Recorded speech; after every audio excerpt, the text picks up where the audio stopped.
Pemirsa, terima kasih pian masih bersama kami. Berita selanjutnya Mahabarakan. Pemerintah Kota Banjarmasin mengusulkan 15 raperda dalam Prolegda 2023. Satu diantaranya raperda penyertaan modal untuk PTAM Banjarmasin. Namun usulan raperda tersebut bisa ditolak wan kada masuk di Prolegda 2023 bila kada menyentuh atau berkaitan dengan program pembangunan yang memiliki visi misi Baiman.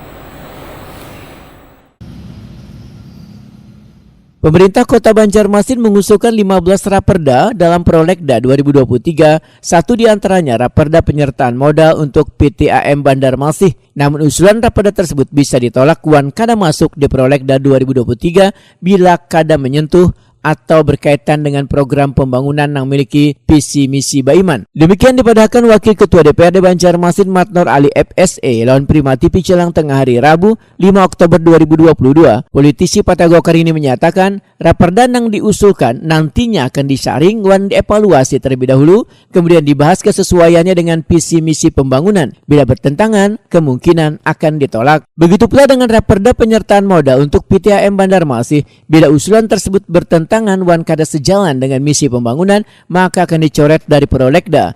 Menurut Matnor Ali F, banyak pertimbangan untuk menyetujui penyertaan modal pada PTAM Banjarmasin ini. Sesuai aturan, untuk memberikan penyertaan modal harus melalui beberapa kajian yang mendalam, salah satunya terkait dengan dividen yang diberikan perusahaan, termasuk nomenklatur dari perubahan statusnya dari perusahaan daerah menjadi perseroda. Nah, penyertaan modal itu kan ada kajian. Ya, kalau kajiannya seperti ini ya. Contoh ya, Bank Kalsel ya. Bank Kalsel itu kajiannya dia sudah mempunyai status hukumnya PT ya, persero. Artinya dia sudah mempunyai ADRT, dasar hukumnya sudah ada. Dan kajiannya memang sudah jalan ya. Kemudian dividennya sudah jalan. Nah, yang perlu harus dikaji, contoh PDM. Nah, PDM itu harus dikaji nanti nomenklaturnya dari perusahaan daerah menjadi PT dikaji dulu.